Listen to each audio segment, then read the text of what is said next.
las 9:19. Justamente hay varios pedidos para el Jurado Nacional de Elecciones. Estamos con con el abogado Manuel Chuquillanqui, especialista del jurado, para contestar sobre algunos problemas que pueden... de las inquietudes. Algunas de las inquietudes que se pueden presentar en las próximas elecciones. Va a contestarnos en unos momentitos, por favor. Antes tenemos contacto desde La Paz, Bolivia, porque se acaban de celebrar elecciones generales en ese país. A segunda vuelta pasan Evo Morales, que postula su cuarta reelección, y el señor Carlos Mesa. Habían otros competidores, hay una segunda vuelta, hay un reclamo, una observación de la misión de observación de la OEA respecto a en algún momento se ha detenido la publicación de los resultados. Vamos a conversar con el señor José Gabriel Espinosa, economista y analista político boliviano. Señor Espinosa, buenos días, bienvenido. ¿Cómo estás? Buenos días, gracias por el espacio, un saludo a tu audiencia. ¿Cómo marcha el proceso de conteo? Finalmente hay segunda vuelta, ¿no? Pero existía preocupación por la posibilidad de un amañamiento, pues, del manejo de los resultados. Así es, como tú bien decías, ayer a las 8 de la noche el Tribunal Electoral, o el órgano electoral, como lo llamamos acá, dio los primeros resultados a partir de un sistema informático que ellos tienen de transmisión de imágenes de las actas electorales. Utilizamos plataformas digitales y al 89% de las actas escrutadas daba una diferencia de apenas 8 puntos a favor de Evo Morales.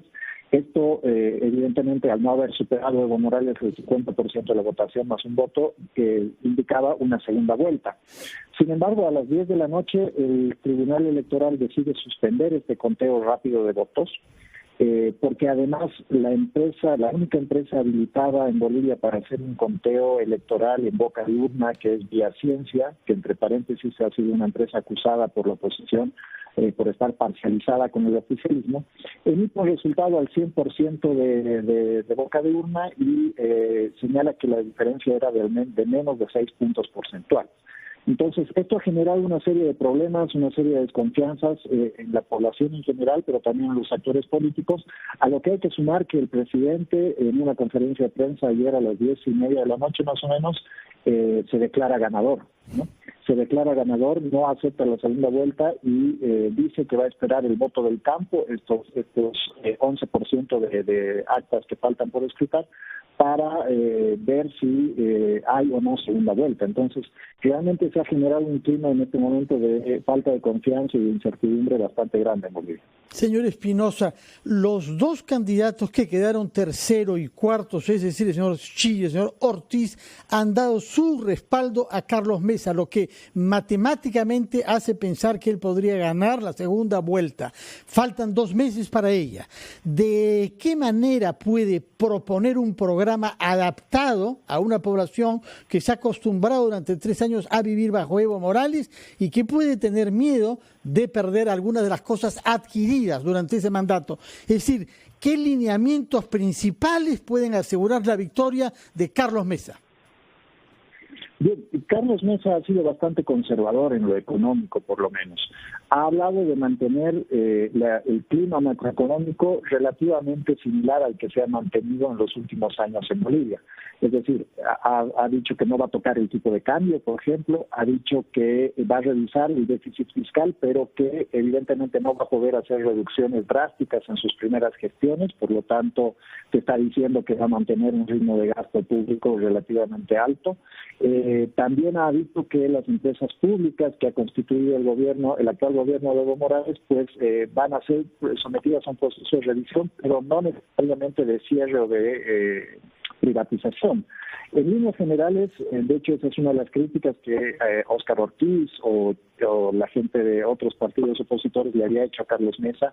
Hablaba de un cierto continuismo, pero un poco más controlado, tratando de quitar, por ejemplo, los factores de corrupción que se han ido dando en los últimos años a partir de las prebendas y manejo discrecional de recursos, tratando de recuperar cierta institucionalidad y dándole un rol un poco más preponderante pero que ciertamente en Bolivia ha estado desplazado en los últimos 13 años. Ha apuntado básicamente a sostener este modelo, dándole más acceso al sector privado para poder encarar los próximos años. La sorpresa de este proceso electoral, sobre todo para los que vivimos fuera de Bolivia, es la participación de este pastor presbiteriano nacido en Corea, el señor Chi Hyun-chung, que ha logrado el 8,7% de los votos, va tercero, ha postulado por el Partido Demócrata Cristiano. Aparentemente no le va a dar sus votos a Evo Morales. ¿Cómo se explica su aparición, su participación? Cuéntenos, por favor. Bien, la sorpresa también es interna. Es básicamente un outsider del sistema político. En Bolivia el sistema de partidos prácticamente ha desaparecido desde el 2003. Si te das cuenta, el único pseudopartido que ha participado en las elecciones es el MAS. Después todas son agrupaciones ciudadanas u organizaciones políticas que han nacido detrás de un liderazgo. Y claro, evidentemente 8 de las 9 organizaciones que estaban participando tenían actores políticos que ya eran viejos, entre comillas, ¿no? Sí, yo creo que responde a la molestia de la gente respecto a una clase política que ya está agotada, pero también con un discurso radical, ¿no? Altamente misógino, con temas muy marcados respecto a la política de género, muy relacionado a la religión. Entonces ha sabido apuntar a un segmento de la población bastante conservador, ciertamente muy alto, en términos nominales ha recibido más de 500,000 votos, es una cifra considerable. Y claro, esto señala también que mucho del discurso de cambio y emergente respecto a la inclusión y a la aceptación de grupos sociales minoritarios, pues evidentemente solamente se queda en discurso, ¿no? En ese sentido, ¿es fácil que esos votos sean endosados a Mesa? Porque el que tiene un discurso en ese sentido también bastante misógino, por ejemplo, es Evo Morales. Así es. Mira, lo que sucede es que gran parte de los votos que ha obtenido la oposición no necesariamente responden a una aceptación o a estar de acuerdo con el discurso del candidato que ha recibido tu voto, sino más bien a estar en contra de lo que ha puesto Evo Morales, ¿no? Yo me animaría a decirte que una buena parte de este 8% de Chi o de este 38% de Carlos Mesa son votos en contra de Evo y no a favor del candidato en cuestión. Entonces, y de hecho eso lo entiende muy bien el MAS, sabe que en una segunda vuelta el voto negativo hacia ellos es mucho mayor que el voto que puedan aceptar cualquier otro tipo de candidatos y por lo tanto irían a perder, ¿no? Señor Espinosa, ¿qué cosa puede cambiar en la política boliviana hacia el Perú? Habida cuenta de que Carlos Mesa ha vivido en nuestro país y ha sido uno de los grandes promotores de la integración gasífera entre Bolivia y Perú. Mira, realmente es interesante tu pregunta porque Carlos Mesa ha estado dentro del equipo que manejó el tema de la demanda en La Haya contra Chile por el tema del mar. Al haber perdido la elección, el juicio, pues evidentemente es una de las cosas que Carlos Mesa deberá responder hacia futuro en términos de integración y de vinculación de Bolivia con otros puertos marítimos y también salidas de nuestras mercancías hacia puertos del Pacífico y a partir de ahí al mundo. Perú es nuestra gran alternativa a Chile, hay que desarrollar bastante. En términos de relaciones, son uno de los países con los que mejor relacionamiento tenemos. Ya llevamos 4 cumbres binacionales en las que han participado presidentes y gabinetes. Más allá de las volatilidades o de los problemas políticos internos, esta relación creo que se ha mantenido constante del tiempo. Y lo más probable es que hacia el futuro esta relación se vaya a profundizar aún más. No solo por una cuestión política, de afinidades políticas probablemente, sino también de necesidades, ¿no? Bolivia está en un proceso de reconversión productiva en la que necesita facilitar sus exportaciones porque evidentemente el futuro económico es bastante complicado y hay que empezar a generar dinero para sostener la base política, ¿no? Muy bien, muchísimas gracias. Entonces, señor José Gabriel Espinosa, economista y analista político que nos atiende desde La Paz. Incertidumbre entonces para lo que ocurrirá en las próximas elecciones. Pasan a segunda vuelta Evo Morales y el señor Carlos Mesa y veremos quién tiene más posibilidades. Le agradecemos su participación, 9:29 minutos, vamos a una pausa.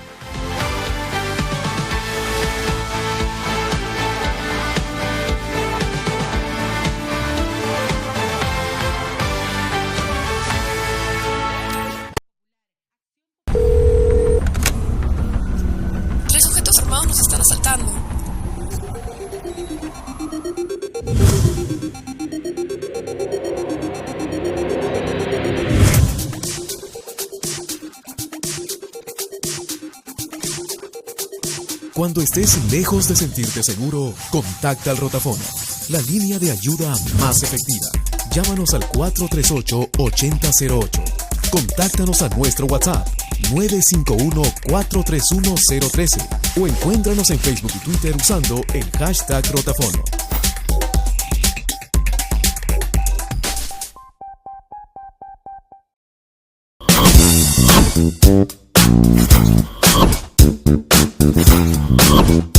La tecnología nos abre un mundo de posibilidades. Entérate de todo en Newsbeat.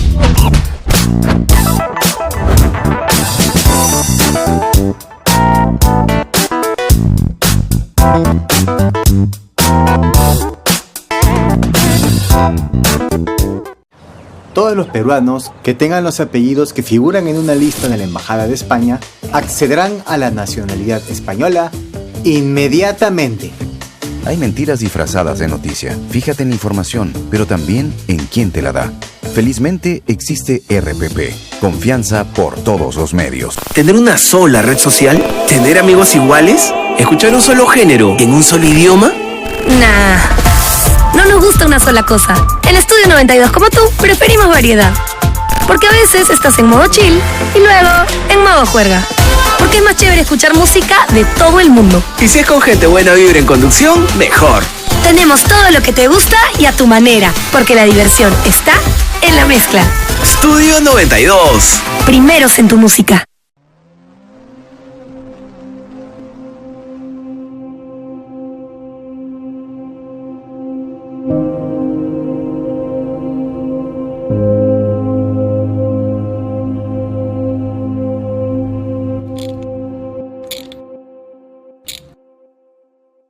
¿Y ahora qué hago?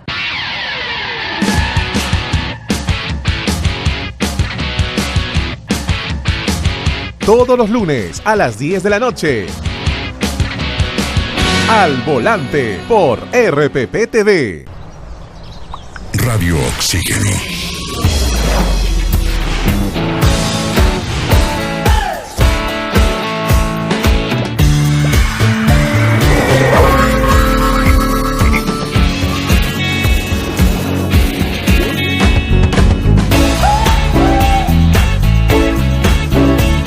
Vemos el mundo diferente porque respiramos música. Radio Oxígeno, clásicos del rock and pop. El día transcurre demasiado rápido.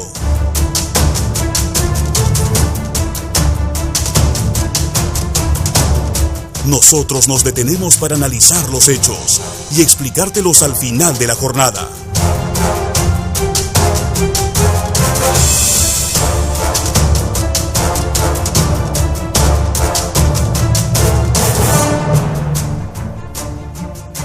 Brindándote información en la que puedas confiar. Edición Central, de lunes a viernes a las 8 de la noche, con Tatiana Alemán.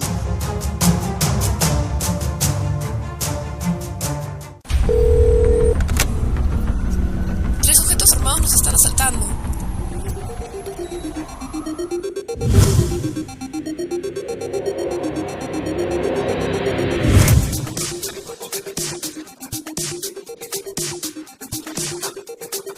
Cuando estés lejos de sentirte seguro, contacta al Rotafono, la línea de ayuda más efectiva.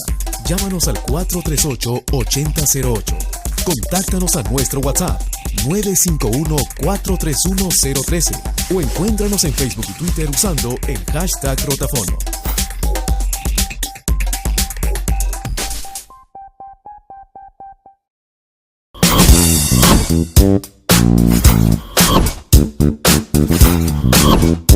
La tecnología nos abre un mundo de posibilidades. Entérate de todo en Newsbeat.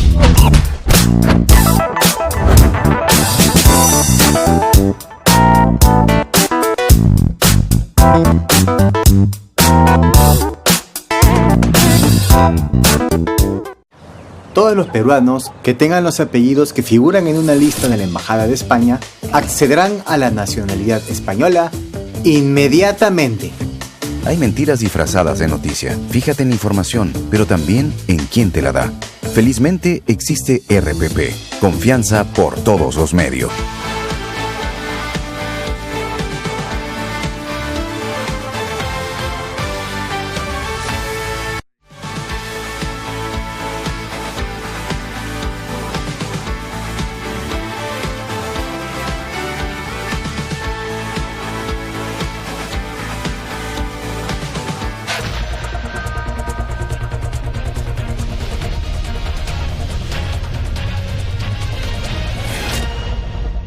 Nacional de Elecciones está con nosotros para hablar de algunos problemas que pueden generarse o de algunas dudas que pueden presentarse con respecto al próximo proceso electoral de ahorita, de enero del 2020, que por cierto, hasta ahora lo único que tenemos en la cabeza, hay que decir, es un gran signo de interrogación.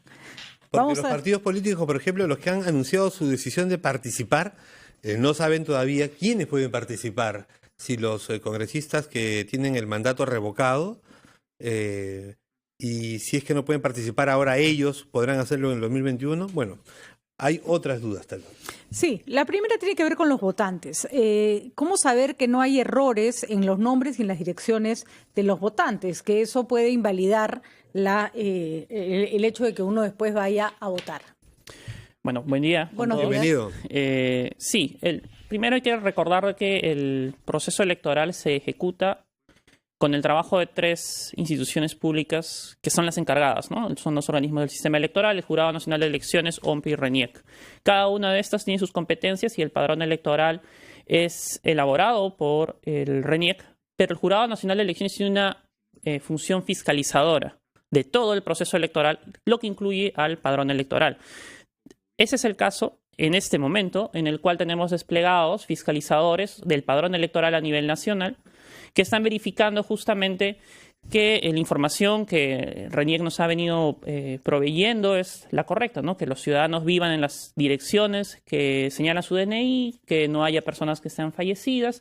Y este es un trabajo que se va a realizar hasta la aprobación del padrón electoral, que está programada para el próximo 16 de noviembre, ¿no? Y eso es una labor que se está realizando y que va a continuar también con la fiscalización de las hojas de vida cuando los candidatos presenten, cuando los partidos políticos presenten sus listas de candidatos el próximo 18 de noviembre ante los jurados electorales especiales. En esta situación de los votantes, más bien, de los ciudadanos que van a participar en este proceso, en las anteriores elecciones generales recibimos no pocas quejas respecto a que les estaban variando su lugar de votación, porque en este tema de las visitas inopinadas que se hacía para verificar o tratar de evitar el tema del voto golondrino, había gente que estaba trabajando, no estaba en su casa, llegaban los verificadores y como no le abrían la puerta, decían, esta persona ha mentido, no vive acá, y le cambiaban de lugar de votación.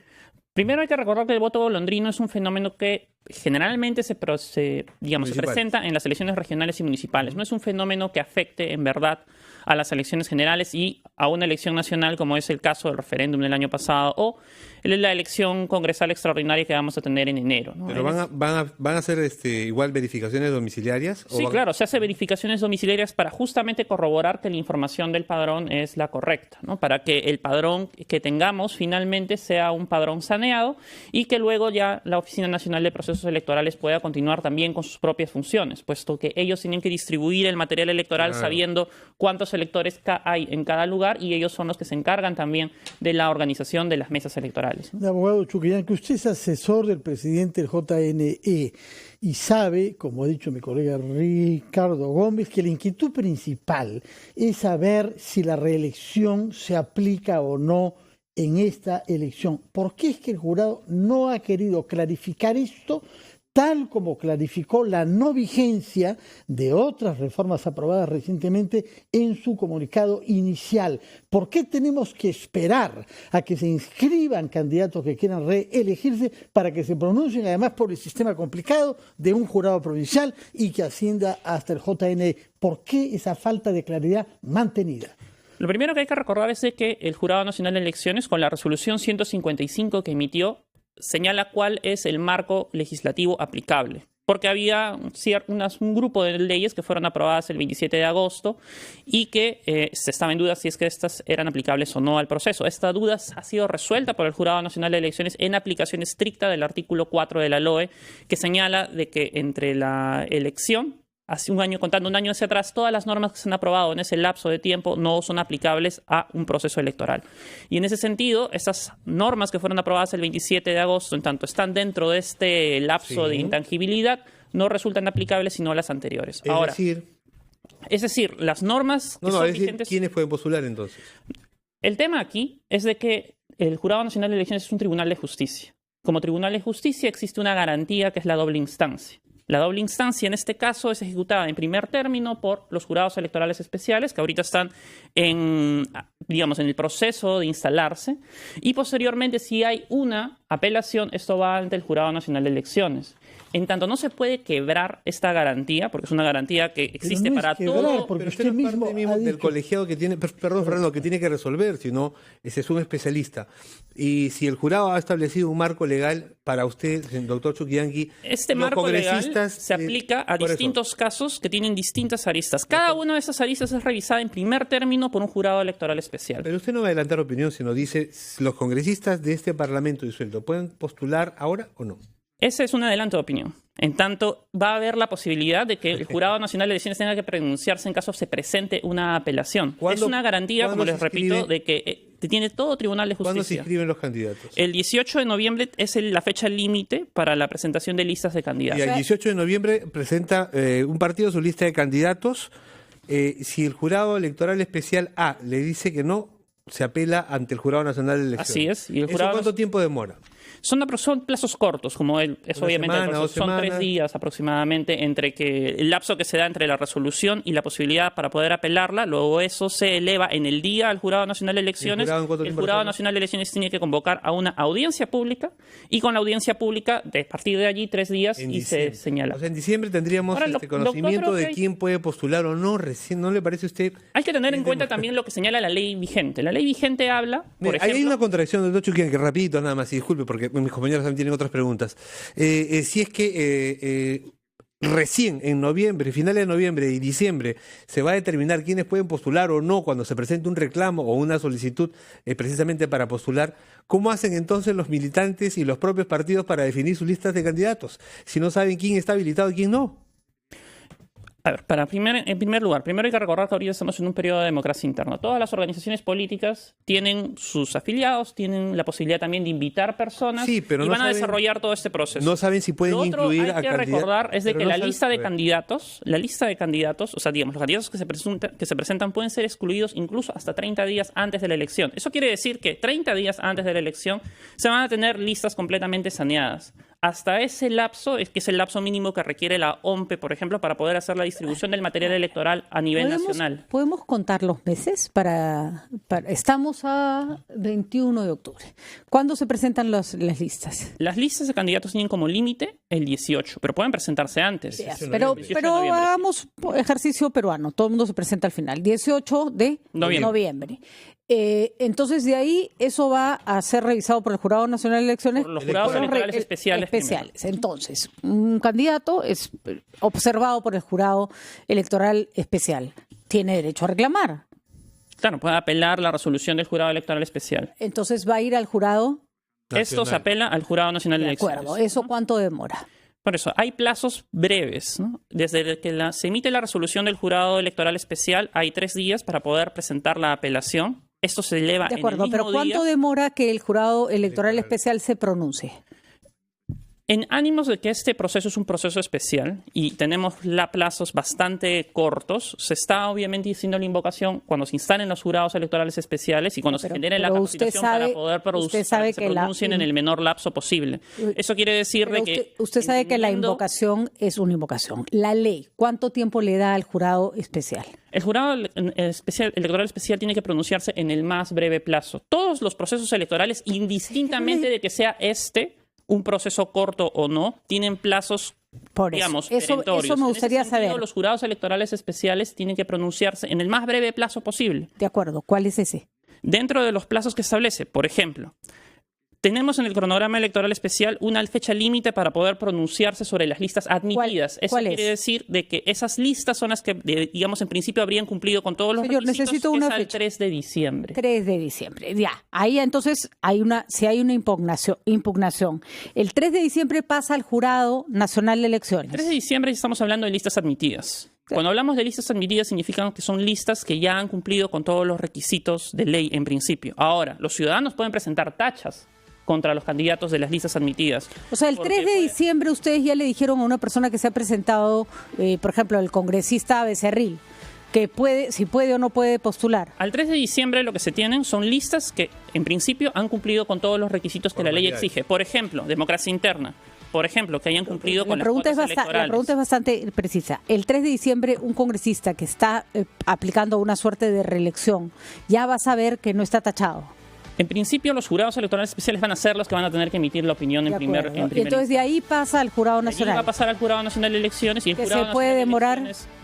Lo hacemos también en el más breve plazo. O sea que 15 de diciembre... Son plazos de 3 o 4 días en principio. Entonces llegaremos a 10 de diciembre y recién esa persona tiene menos de 30 días entre Navidad y Año Nuevo para hacer campaña. Hay que tener en cuenta que la fecha límite para poder tener las exclusiones es el 27 de diciembre. O sea que la pobre... de diciembre a el 26 de enero hay aproximadamente un mes en el cual ya se tiene certeza sobre absolutamente todos los candidatos. Le recuerdo que entre el 27 de diciembre y por lo menos el 4 de enero... No hay nada. A nadie le importa por quién va a votar. O sea, a lo que voy es que sería más sencillo que dijeran de plano y sin ir nombre por nombre, si pueden o no pueden postular las personas que... pero en fin, no es su decisión. Hay una instancia inicial. No es su decisión. Como existe en todo tribunal de justicia y eso lo quiero señalar. Que tiene que emitir un pronunciamiento. ¿No? Emitir un pronunciamiento adelantando sobre eso podría ser un vacío legal ustedes, porque se hubieran clarificado, tal como hicieron sobre la reforma que no se aplica. Si hubieran clarificado eso, no habría lugar. No hay tal vacío legal. En principio había... no sabemos. Lo que ocurre es que hay leyes que tienen que aplicarse a casos concretos. Nuestros casos concretos tienen que ver con casos que se van a ir presentando a lo largo del proceso electoral, pero el marco legal está establecido. Se van a aplicar las normas que estuvieron vigentes al 26 de enero del 2019. Estamos todos un poco confundidos, pero esperemos que la cosa se vaya aclarando para saber por quién podemos votar y por quién no. De todas maneras, les agradecemos muchísimo su participación. Sabemos que no es su responsabilidad, usted no es el que ha decidido las reglas, pero sería bueno que el jurado vaya simplificando sus procesos en vista de lo especial que es este proceso electoral. Muchísimas gracias. Gracias por estar con nosotros. Y tenemos muchas preguntas más, señor Chuquillanqui, que prometemos hacerle ya no tan complicadas como esta.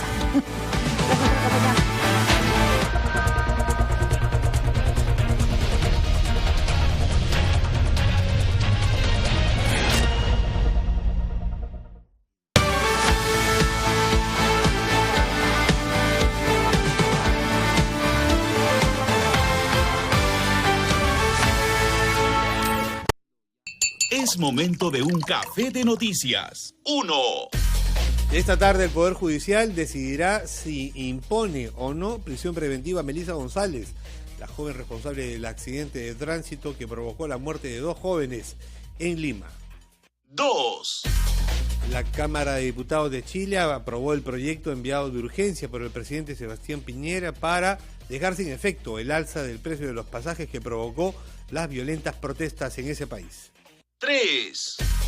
Una combi que trasladaba a un grupo de alumnos de Lima a Huancayo se desbarrancó, dejó 2 muertos, 14 heridos. El conductor se encuentra no habido. 4.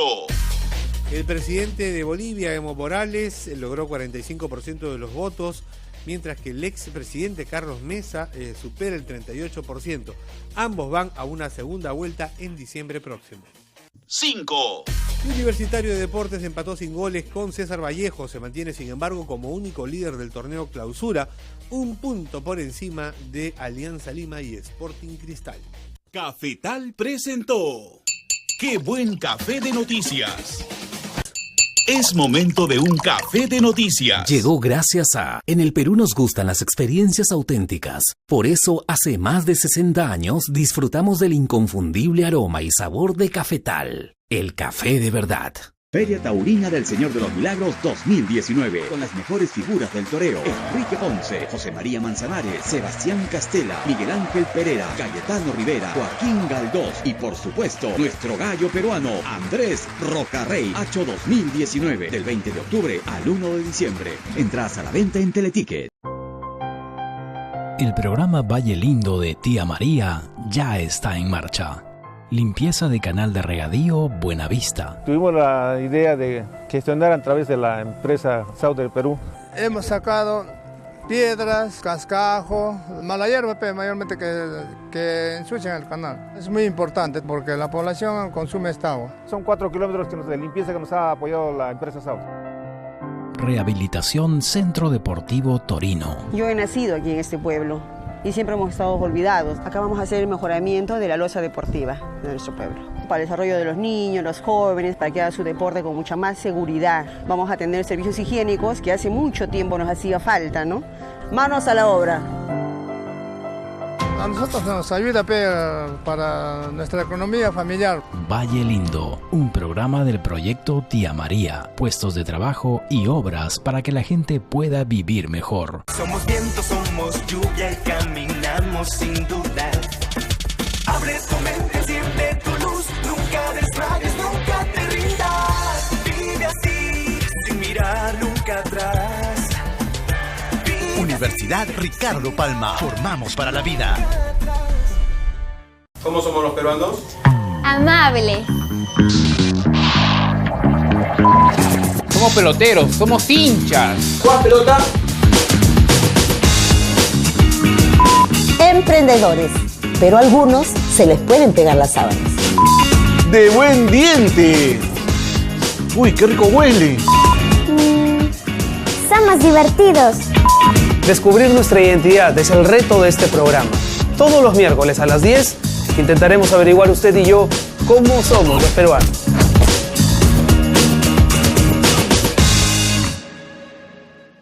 ¿Tener una sola red social? ¿Tener amigos iguales? ¿Escuchar un solo género en un solo idioma? Nah, no nos gusta una sola cosa. En Estudio 92, como tú, preferimos variedad. Porque a veces estás en modo chill y luego en modo juerga. Porque es más chévere escuchar música de todo el mundo. Y si es con gente buena vibra en conducción, mejor. Tenemos todo lo que te gusta y a tu manera, porque la diversión está en la mezcla. Estudio 92. Primeros en tu música.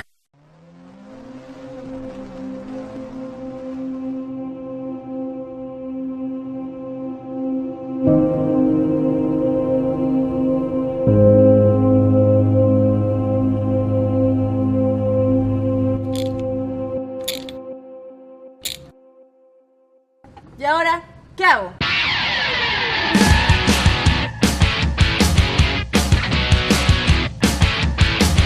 Todos los lunes a las 10 de la noche. Al Volante por RPP TV.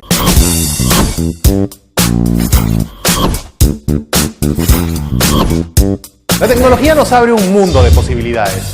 Entérate de todo en Newsbeat.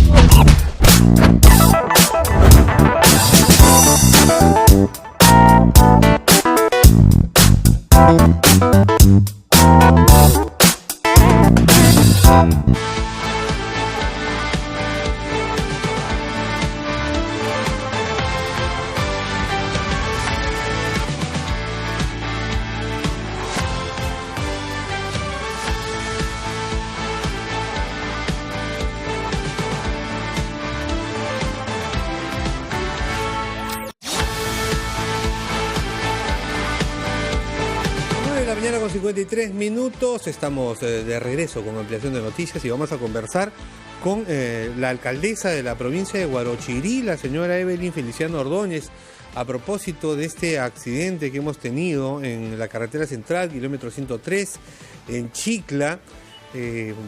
Las personas que resultaron heridas, recordemos, 2 muertos, pero las personas que resultaron heridas fueron conducidas al Hospital de Emergencia San Juan de Matucana. Sin embargo, colapsó este hospital porque es un hospital pequeño en realidad, no tiene personal especializado, no tiene ambulancias, por eso la precariedad en la atención primera de los afectados.